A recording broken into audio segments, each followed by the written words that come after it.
லிசன்பா. இப்போ எனக்கு வந்து பார்த்தீங்கன்னா நெக்ஸ்ட் ஃபார்முலா, இது கொஞ்சம் ஃபார்முலாஸ் மட்டும் இருக்கு, முடிச்சு நம்ம பயோமாலிகுல் போயிடலாம். புரியுற மாதிரி சொல்லி தரங்க நீங்க. இப்போ ஒரு கிணறு இருக்கு, ஈஸியான எக்ஸாம்பிள். ஓகே, இப்போ இந்த வெல்ல இப்போ ஒரு பர்சன் வந்து பக்கத்துல நின்றுட்டு ஒரு ஸ்டோனை த்ரோ பண்றான். சரிங்க சார், ஒரு ஸ்டோன் வேகமா உள்ள போய் விழுது, ஃபாஸ்டா போகுது. நீங்க என்னதான் ஃபாஸ்டா போட்டாலும் ஒரு லிமிட், ஒரு டெப்த் வரைக்கும் தான், ஒரு டெப்த் வரைக்கும் தான் அது ஓகே. ஏன் சார்? ஏன்னா ஒரு டெப்த்துக்கு அப்புறம் அதோட ஸ்பீடு வந்து கான்ஸ்டன்டா மாறிடும். ஏன் சார் அப்படின்னா, இப்போ நீங்க ஒரு லிக்விட் போகுதுன்னு வைங்களேன், அந்த லிக்விட் வந்து விஸ்கஸ் வச்சிருக்கும், அப்படியே விஸ்கஸ் வச்சு போக போக போக போக போக போக போக அப்படியே ஸ்டாப் பண்ணிடும். ஸ்டாப் பண்ணி அப்படியே கொண்டு போகும் சார். அப்படியே அந்த ஃப்ளோல போகுது பாத்தீங்களா, அதுக்கு ரீசன் யாரு? Oscillation to the gravity, G. Simple concept தானே. அப்போ ஒரு ஸ்டோன் கீழே இழுத்துட்டு போகுது, காரணம் ஜி. நீங்க கொடுத்தது ஏ காலி ஆயிடுச்சு, நீங்க கொடுத்தது ஏ, அது டோட்டலா 0 ஆயிடுச்சு. அது இப்ப ஜி மட்டும் தான் ஃபாலோ பண்ணி போயிட்டு இருக்கு அப்படின்னா, இந்த டைம்ல அந்த ஸ்டோன் அட்டென்ட் பண்ணக்கூடிய வெலாசிட்டி டெர்மினல் வெலாசிட்டி, முற்று திசை வேகம். அதுல சார் டெர்மினல் ஸ்டாப் ஆயிடும். இன்னும் சங்கீதா குரூப்ல ஆட் பண்ணல, நான் அது ஈவினிங் ஆட் பண்ணி விடுறோமா, கவனிங்க. ஓகேவா? நல்லா கவனிங்க. கண்டிப்பா ஒரு கேள்வி வருது, அடிச்சிடணும். கண்டிப்பா இந்த வருஷம் நம்ம எல்லாமே ஒயிட் கோட் போட்டுருணும். அதனால வந்து பாத்தீங்கன்னா கவனிங்க, மெமரி பண்ணிருங்க. கொஞ்சம் டிஃபிகல்ட்டா தான் இருக்கும், ஏன்னா நம்ம பெரிய ப்ராக்டிஸ் இல்லை, 2 புக்கு படிச்சு ப்ராக்டிஸ் யாருக்குமே இருக்காது.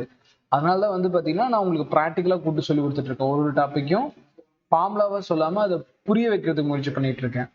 சார் இது எப்படி சார் இவ்வளவு பெரிய ஃபார்முலா? இது வந்து பாத்தீங்கன்னா டெரிவேஷன்ல வருது, டெரிவேஷன் நம்ம பார்க்க தேவையில்லை, இந்த ஃபார்முலா மட்டுமே தனியா கேட்பான் இல்லையா? இந்த ஃபார்முலா பேஸ்ட் ஈஸியா ஒண்ணு கேட்பான். என்னன்னு சொல்றேன். Terminal velocity which is equal to 2/9 is a coefficient value, அதை விட்டுறலாம். 2/9 ஈஸி தானே. அடுத்தது ஆர் ஸ்கொயர். ஆர்னா என்ன? நீங்க ஒரு ஸ்டோன் போட்டீங்க இல்ல, அந்த ஸ்டோனோட ரேடியஸ். சரிங்க சார், ரெக்கார்டிங் போட்டு வச்சு. அப்போ இந்த ஆர் அப்படிங்கிறது நீங்க போட்ட ஸ்டோன், அந்த ஸ்டோனோட ரேடியஸ் உள்ள போயிடுச்சு. அடுத்து வந்து பாத்தீங்கன்னா ரோ. ரோனா யார் சார் அப்படி கேட்டீங்கன்னா, இப்போ அந்த உள்ள போயிட்டு இருக்கலாம் அந்த பாடி, அந்த பாடியோட டென்சிட்டி சிக்மா, அதுவும் டென்சிட்டி தான். ஆனா நீங்க எதுக்குள்ள போட்டீங்க, அந்த வெல், அந்த கணத்துக்குள்ள போடுறீங்களா, அந்த தண்ணி, அந்த தண்ணியோட டென்சிட்டி அடர்த்தி, அப்ப அது சிக்மா. கீழே கொடுத்துருக்கேன், தெளிவா பார்க்கணும். Density of fluid is a sigma, density of falling body is a rho, radius of the stone is r. Okay sir. G acceleration due to the gravity, eta coefficient of viscosity. அப்ப terminal velocity formula எழுதிக்கலாமா? Note டவுன்மா எழுதுங்க. Afternoon time ரைட்டா தூக்கம் வரும், so எழுதுனீங்கன்னா தூக்கம் போயிடும். எழுதுங்க.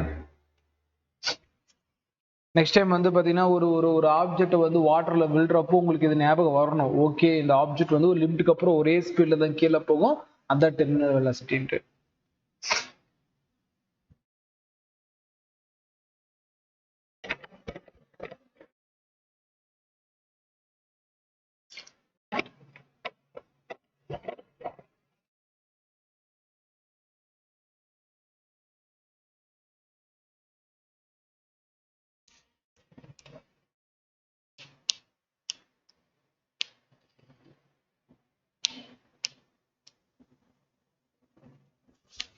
எழுதிங்கம்மா.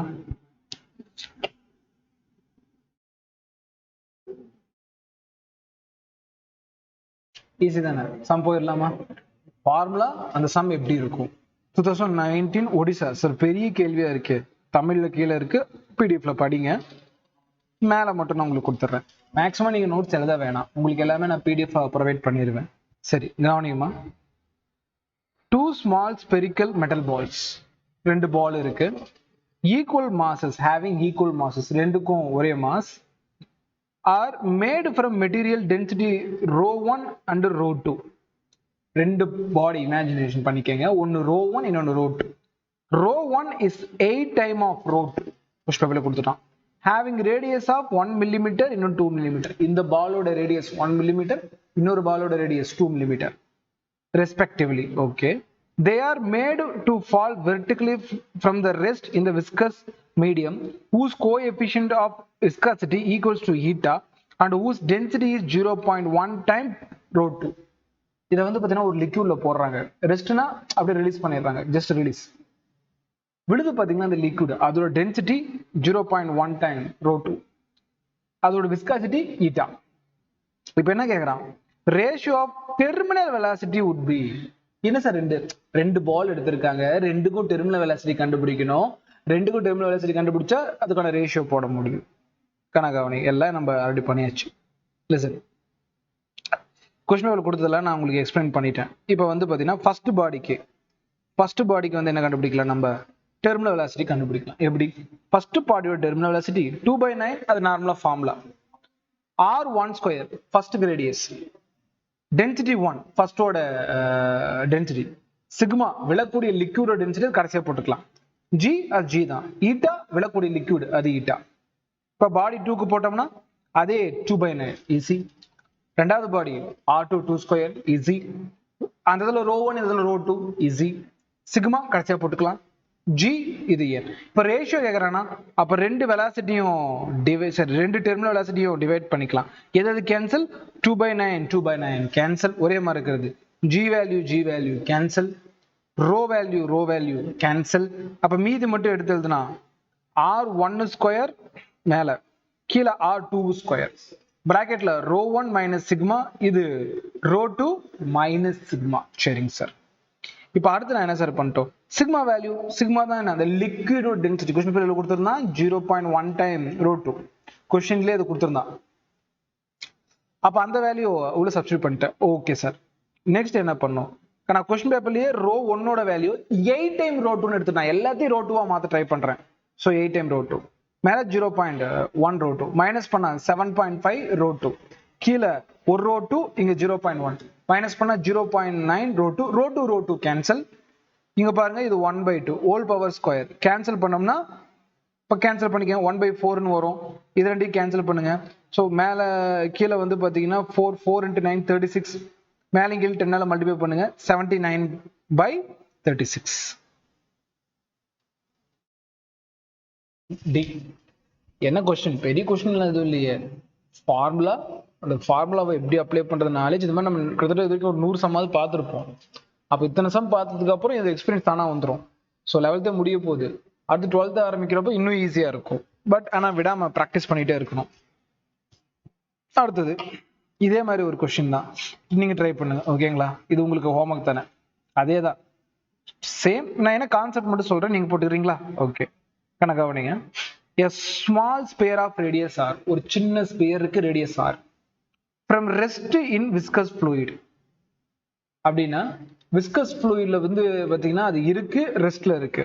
as a result heat is produced due to the viscous force falls from. Okay, viscous ஃப்ளூயிட்ல அந்த பால் உள்ள விழுது, உள்ள விழுறப்போ அது அப்படியே ரெஸ்ட்ல இருந்து அப்படியே உள்ள போயிட்டு இருக்கு. உள்ள போக போக ஹீட் ப்ரொடியூஸ் ஆகுது. ஹீட்னா நான் சொல்லிருக்கேன், வைப்ரேஷன் ஆஃப் மோலிகுல் வைப்ரேட் பண்ணா அதுல ஹீட் ப்ரொடியூஸ் ஆகும். கெமிஸ்ட்ரியில பாருங்க, அங்க நடத்துறது இங்க வருது. ஸோ சப்ஜெக்ட் லிங்கேஜ் தானே. ஸோ ஹீட் ப்ரொடியூஸ் ஆகுது. Rate of production of heat when sphere attains terminal velocity. அந்த ஹீட் வர வர வர வர அது அப்படியே டெர்மினல் வெலாசிட்டியை ரீச் பண்ணுது. It's proportional to. அப்போ அது ஹீட்டுக்கு எப்படி ப்ரொபோஷனலா இருக்கும்? கவனிங்க, எனக்கு வந்து பாத்தீங்கன்னா ஆல்ரெடி dq/dt என்ன தெரியும், ரேட் ஆஃப் ஹீட் ஃப்ளோ. இவ்வளோ டைம்ல எவ்வளோ ஹீட். சரிங்க சார். அதுக்கு நான் என்ன சார் ஃபார்முலா மேல கொண்டு வரேன், இந்த இடத்துல கவனிங்க. அதுக்கான formula rate of heat production nothing but dq/dt. எவ்வளவு சார்? Force into velocity. என்ன ஃபோர்ஸ்? Viscous force. என்ன வெலாசிட்டி?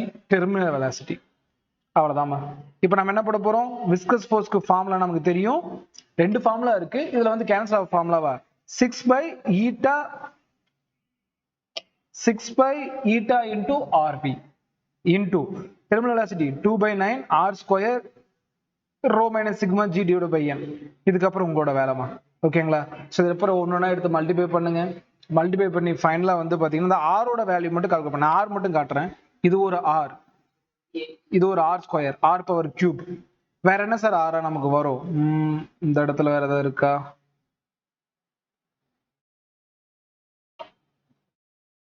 ஓகே, இந்த இடத்துல பாருங்க ஒரு வெலாசிட்டி இருக்கு. കാരണം இது ஒரு டெர்மினல் வெலாசிட்டி. எஸ், இங்க பாருங்க விஸ்கஸ் ஃபோர்ஸ் அதனால டெர்மினல் வெலாசிட்டி ரீச் பண்றப்ப தான்.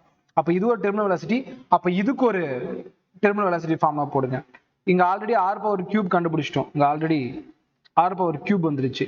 இதுல ஒரு ஆர் ஸ்கொயர், இதுல ஒரு r square, r power cube, r power square, r power 5. Question பேப்பர்ல கேட்டது என்ன? ரேடியஸ்க்கு டெர்மினல் வெலாசிட்டி எப்படி ப்ரொபோஷனலா இருக்கும்?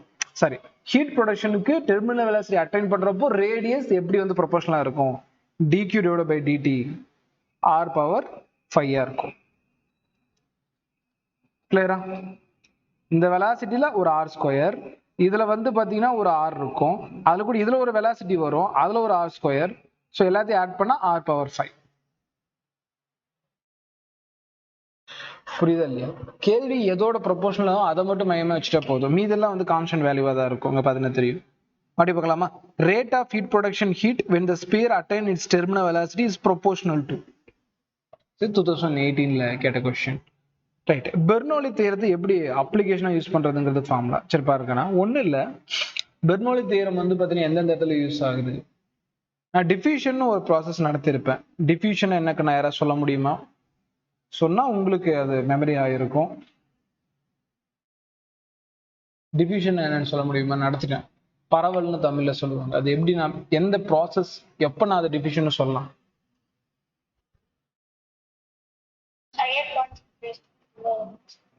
அப்படி சொல்லுங்கம்மா.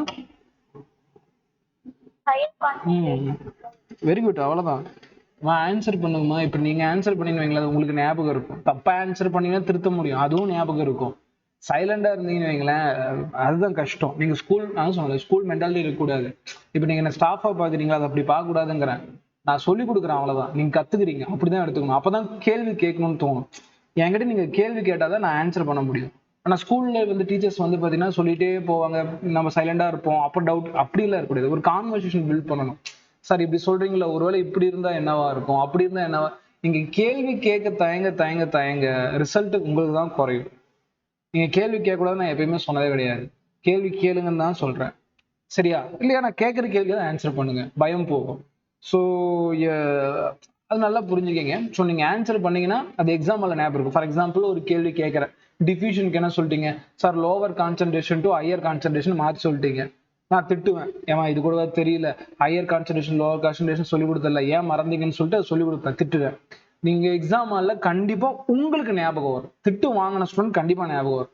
ஆமா நம்ம கிளாஸ்லயே சொன்னோம் சார், நம்மள திட்டினாரு, அப்ப அந்த இது எனக்கு. ஆனா சைலண்டா இருக்க ஸ்டூடெண்ட்க்கு என்ன ஆகும்? அந்த ஸ்டூடெண்ட் ஏதோ சொன்னாங்க, அந்த ஸ்டூடெண்ட் ஏதோ திட்டு வாங்கினாங்க அப்படின்னு மட்டும் தான் ஞாபகம் இருக்கும். ஸோ இங்க திட்டு வாங்குறது விஷயம் இல்லை, அது ப்ராப்ளமே இல்லை. திட்டு வாங்கினா அந்த விஷயம் இன்னும் நல்லா ஞாபகம் இருக்கும். அது அது அது ஒரு பாயிண்ட் மட்டும் ஞாபகம் வச்சுக்கோங்க. ஓகே, இங்க திட்டுறது வந்து உங்களை நான் டீக்ரேட் பண்றது திட்டல, உங்க நாலேஜ் வந்து பார்த்தீங்கன்னா இன்னும் இம்ப்ரூவ் பண்ணணும், அதுக்கு தான் திட்டுறது. சின்ன சின்ன விஷயங்கள் வந்து பார்த்தீங்கன்னா என்கிட்ட ஏன் திட்டு வாங்குவீங்க அப்படின்னா, நல்லா பார்த்தீங்கன்னா தெரியும். ஈஸியான கேள்விக்கு தப்பு பண்ணீங்கன்னா என்கிட்ட செம்மையா திட்டு வாங்கியிருப்பீங்க. டோட்டலா திட்டு வாங்கியிருப்பீங்க, இண்டிவிஜுவலா திட்டு வாங்கியிருப்பீங்க. ஈஸியா இருந்திருக்கும், சொல்லாம சைலண்டாவே இருப்பீங்களா, அப்ப வாங்குவீங்க திட்டு. அப்ப அதுக்கு என்ன அர்த்தம்? அதுக்கு நீங்க கண்டிப்பா ஆன்சர் சொல்லியே ஆகணும். அதை நான் சொல்லித்தர முடியாது, ஏன்னா அதை தாண்டி உங்களை கூட்டிட்டு போயிட்டு இருக்கேன். நீங்க இதுலயே நின்றுட்டீங்கன்னா எப்படி? அப்படிதான் நான் உங்களுக்கு திட்டுறது.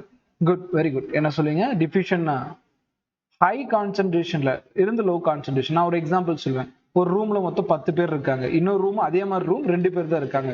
அப்ப இதுல எல்லாரும் நார்மலா போயிடுவாங்க. So high concentration low concentration எந்த ஒரு ஹெல்ப்பும் தேவையில்லை.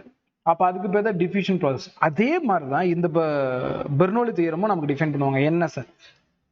கான்சென்ட்ரேஷனுக்கு பதிலா ப்ரெஷர் எடுத்துக்கலாம். இப்போ ஒரு பேர்டு இருக்கு, பறவை பேர்டு இருக்கு.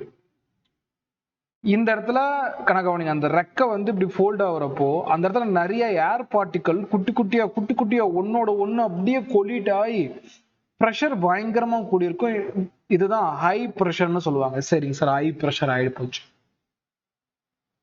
மேல வந்து ஏர் பார்ட்டிகல் ரொம்ப ஃப்ரீயா இருக்கும், இது லோ ப்ரெஷர்னு சொல்லுவோம். ஈஸியான கான்செப்சுவல் ட்ரைனிங் பாருங்க. அப்போ ஒரு ஒரு ஒரு ஃப்ளோ வந்து பாத்தீங்கன்னா ஹை ப்ரெஷர் டு லோ ப்ரெஷருக்கு இந்த ஏர் பார்ட்டிகல் ஜொய்னு போகணும். பார்ட்டிகல் தான் மூவ் பண்ணும், ரெக்கல்ல. அப்ப அந்த பார்ட்டிகல் என்ன பண்ணுது? அப்படியே அந்த மேல போக ட்ரை பண்றப்ப நடுவுல ரெக்க இருக்கா, அந்த ரெக்கையும் பிடிச்சி அப்படியே தூக்குது. இதனாலதான் பறவை பறக்குது. Okay, the flying ability of birds which is based on Bernoulli theorem note பண்ணிக்கணும். அப்போ ஒரு ஒரு பறவை பறக்குதுன்னா அதுக்கு பெர்னோலி தேற்றம் ரொம்ப முக்கியமான ஒரு பாயிண்ட். அப்ப இதுதான் முக்கியமான பாயிண்ட். இது எல்லாத்தையும் அப்ளை பண்ணலாம். இப்போ ஒரு வீடு இருக்கு, காத்து அடிக்கிறப்போ கூரை மட்டும் மேல அந்த ரூஃப் பிச்சுட்டு பறக்கும். அதுக்கு ரீசன் என்ன? இப்ப நார்மலா மேல ஏர் பார்ட்டிகல் இருக்கும், உள்ளே அதே ஏர் பார்ட்டிகல் தான், பெரிய பிரச்சனை எல்லாம் இல்ல. வெளியே பயங்கரமா புயல் அடிக்குது, பயங்கரமா புயல் அடிச்சுட்டே இருக்கு. அப்ப இந்த ஏர் பார்ட்டிகல் வேக வேகமா நகர்ந்து ரொம்ப ஃப்ரீயா ஆயிடும், ரொம்ப தூரமா போயிடும். தூரமா போச்சுன்னா லோ ப்ரெஷர். இப்ப இது லோ ப்ரெஷர், அப்ப உள்ள ஆட்டோமேட்டிக்கா ஹை ப்ரெஷரா.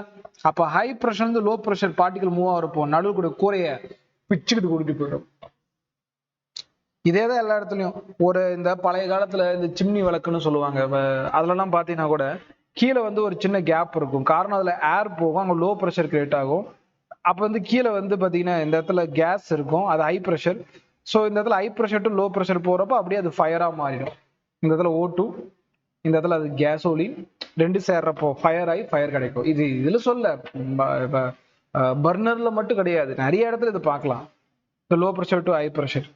ஸோ இந்த மாதிரி வந்து பார்த்தீங்கன்னா ப்ளோவிங் ஆஃப் ரூஃபு, பர்னர்ல burning, lift of the aircraft wing. இது பறவை மட்டும் இல்லை, ஃப்ளைட் விங்ஸ் ஆகட்டும், அதுலேயுமே வந்து பார்த்தீங்கன்னா இதே மெக்கானிசம் தான்.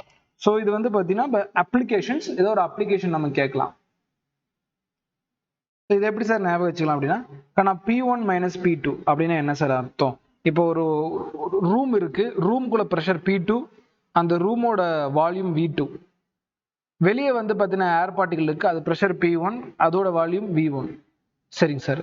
ரெண்டையும் மைனஸ் பண்ணா P1 minus P2 which is equal to, நான் ஆல்ரெடி சொல்லி கொடுத்துருக்கேன் கைனடிக் எனர்ஜி பெர்னோலி தெரியல, ஆஃப் இன்டூ ரோ V. அப்போ ஆஃப் ரோ இன்டூ V1 விண்ட்டுக்கு, மைனஸ் 1/2 ஆஃப் இன்டூ V2 ஹவுஸுக்கு. காமனா 1/2 டென்சிட்டி இருக்கும், வெளியே எடுத்து வச்சுக்கலாம். V ஏன்னா ரெண்டுமே ஏர் பார்ட்டிகல் தான், அதனால டென்சிட்டி காமன். உள்ள V1 மைனஸ் V2. ஸோ இந்த இடத்துல எந்த அளவுக்கு சார் இது இது இது வெலாசிட்டிக்குண்ணா, இது ஸ்பீடு, இது ஸ்பீடு, இந்த ஏர் பார்ட்டிகளோட ஸ்பீடு, இது வால்யூம் சாரி ஸ்பீடு தான் வரும். இந்த ரெண்டு இடத்துக்கும் எந்த அளவுக்கு ஸ்பீட் டிஃபரன்ஸ் இருக்கோ அதுக்கேற்ற மாதிரி அதில் ப்ரெஷர் டிஃபரன்ஸ் கிரியேட் ஆகும். அது சொல்ல போனால் ப்ரெஷர் டிஃபரன்ஸ் ஏற்ற மாதிரி ஸ்பீடு மாறும். ஸோ இது வந்து பார்த்தீங்கன்னா ஃபார்முலா பிடிஎஃப்ல பார்த்துக்கிங்க.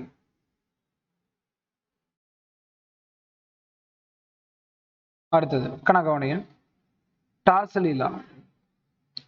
டார்சலி லா ஆஃப் எஃப்எக்ஸ் இது இருக்கான்னு மட்டும் பார்த்துக்கிறேன். இது எலிமெண்டரி சிலபஸ்ல டார்சலி இருக்கா?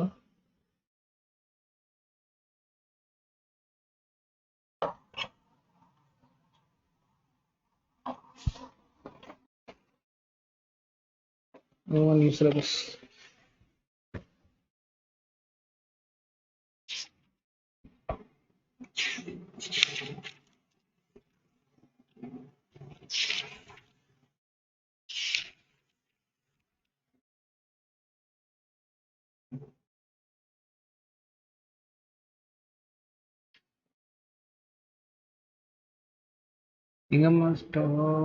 mechanisms, properties of solids and liquids, Pascal law, effect of gravity fluids, viscosity, Stokes law, terminal velocity, streamlined, turbulent, critical velocity, Bernoulli theorem and its application. Dorsally இல்லை கண்ணா, இருக்கானா? இல்லை, எஸ் டார்சலி கிடையாது, dorsally கிடையாது. அது ரிலேட்டடாக problems 2019 கேட்டிருப்பாங்க.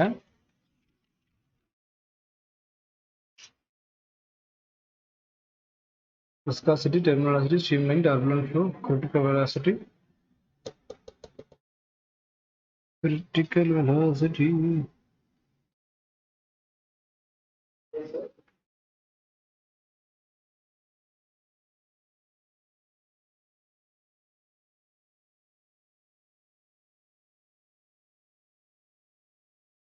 சரி, என்ன அந்த ஃபார்முலா மட்டும் கொடுத்துட்றேன், ஏன்னா இதுல இல்ல, பட் கிரிட்டிக்கல் வெலாசிட்டி இருக்கு.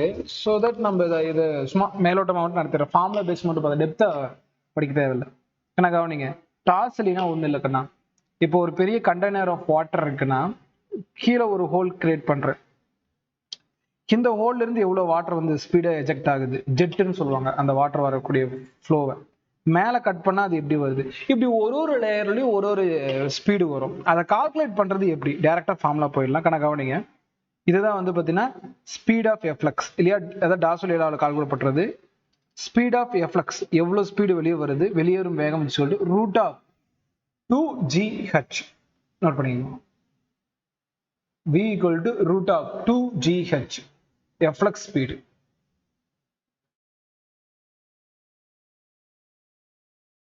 வேற எதுவும் வேணாம், டெரிவேஷன்ல வேணாம். அடுத்தது சரி, இது எங்கேயோ பார்த்த மாதிரி இருக்கா அப்படின்னு யோசிச்சு பாருங்க. எஸ்கேப் வெலாசிட்டியில பாருங்க, நியர்லி இதே மாதிரி தான் இருக்கும். Root of GH, root of 5gh அங்கேயும் இதே மாதிரி தான் இருக்கும். 5gr அப்படின்னு 2gr 5grன்னு படிச்சு வைப்பீங்க ரேடியஸ் வச்சு. ஸோ மேக்ஸிமம் இதெல்லாம் பக்கத்து பக்கத்து வீடு ஞாபகம் வச்சுக்க வேண்டியதான். அடுத்தது இதுல இன்னொன்னு சொல்லியிருப்பாங்க, ரேட் ஆஃப் ஃப்ளோ, எவ்வளோ வாட்டர் வெளியே வருது அப்படிங்கிறது. Rate of flow Q equal to area into efflux speed. Note பண்ணிக்கங்கண்ணா. அப்ப எக்ஸாக்டா Qயோட formula A into root of 2gh rate of flow.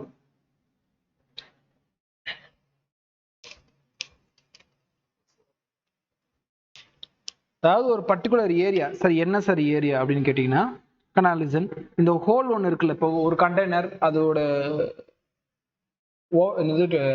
அந்த பைப் லைன் ஓப்பனிங் இருக்குன்னு வச்சுக்கலாம், அதோட ஏரியா தான் இந்த ஏரியா. அது வெளியே எவ்வளவு எஃப்ளக்ஸ் ஆகுதோ அந்த அளவுக்கு வாட்டர் ஃப்ளோ வெளியே வரும்.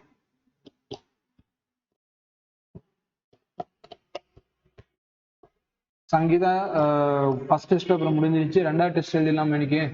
நீ ஈவினிங் எழுதிடலாமா உங்களுக்கு? சரி ரைட்டு, ஈவினிங் போய் படிங்க, நீங்க ஈவினிங் டெஸ்ட் எழுதிடலாம். மற்றவங்களுக்கெல்லாம் யூனிட் டெஸ்ட் அவங்க 1 year டெஸ்ட் பண்ணுவாங்க. தாமோதரன் கிளாஸ் முடிச்சுட்டு எனக்கு கால் பண்ணுங்க. ரைட், மற்றவங்களும் ஓகே. ரைட், கிளாஸ் முடிச்சுட்டு 4:30 மேலே. சரி ரைட், சங்கீதம் கால் பண்ணுங்க. ஓகே, கனகாவணிங்க லிசன் லிசன் லிசன் லிசன். இப்போ அடுத்து இது வந்து பார்த்தீங்கன்னா, இது ஒரு சம்மு. நான் என்னன்னு சொல்லிடுறேன். ஸ்மால் ஹோல் ஆஃப் ஏரியா, கீழே ஒரு சின்ன ஏரியா இருக்கு, அதோட cross sectional 2 millimeter square. 2 millimeter square நீங்க மீட்டர் ஸ்கொயரா மாத்திக்கங்க. இது பாட்டத்தில் இருக்கு, கீழே இருக்கு. இதோட ஹைட் டோட்டலா 2 மீட்டர், அதாவது இந்த டேங்கோட ஓவரால் ஹைட் 2 மீட்டர். ஜியோட value 10 metre per second square. The rate of flow of water to the open hole, அது ஊழியே எவ்வளவு வருது அப்படின்ட்டு. ஆனா நீங்க தமிழ் மீடியமா இருங்க, இங்கிலீஷ் மீடியமா இருங்க, கொஸ்டின் படிச்சா மீனிங் புரியுது, ஃபார்முலா இருக்கு, எடுத்து போட்டு ஆன்சர் பண்ணுங்க. ஸோ இதில் தமிழ் மீடியம் இங்கிலீஷ் மீடியம் அந்த பயம் இருக்குல்ல, அது உடச்சிக்கங்கன்னு சொல்றேன். ஏன்னா சார் இது நான் தமிழ்ல படிச்சிருக்கேன் சார், இங்கிலீஷ்ல படிச்சிருக்கேன், வாட் எவர் உங்களுக்கு கான்செப்ட் பண்ணி. சில நேரம் வந்து இங்கிலீஷ் மீடியம்க்கு அது புரியாது, தமிழ்ல கொஸ்டின் பேப்பர் அப்ளை பண்ணி தமிழ்ல உங்களுக்கு வந்திருக்கும், அதை கூட படிச்சு பாருங்க. ஸோ வாட் எவர், நமக்கு தேவை அந்த கான்செப்ட் புரியணும். Q equal to A into V. அப்போ வந்துட்டு A into root of 2gh.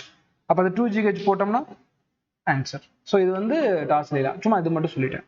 அடுத்து வந்து பார்த்தீங்கன்னா சர்ஃபேஸ் டென்ஷன். இது வந்து தெர்மல் ப்ராப்பர்ட்டி கீழே போயிடும், அதை நம்ம இப்போ ஸ்டார்ட் பண்ண வேணாம். இதுக்கும் சம்மு, இதுக்கும் ஆங்கிள்ஸ் இதெல்லாம் இருக்கு, நம்ம இது இப்போ ஸ்டார்ட் பண்ண வேணாம். நம்ம பயோமாலிகுல் ஜம்ப் பண்ணிடலாம். ஓகேவா? பயோமாலிகுல் கம்ப்ளீட் பண்ணி இங்கே வந்துருவோம்.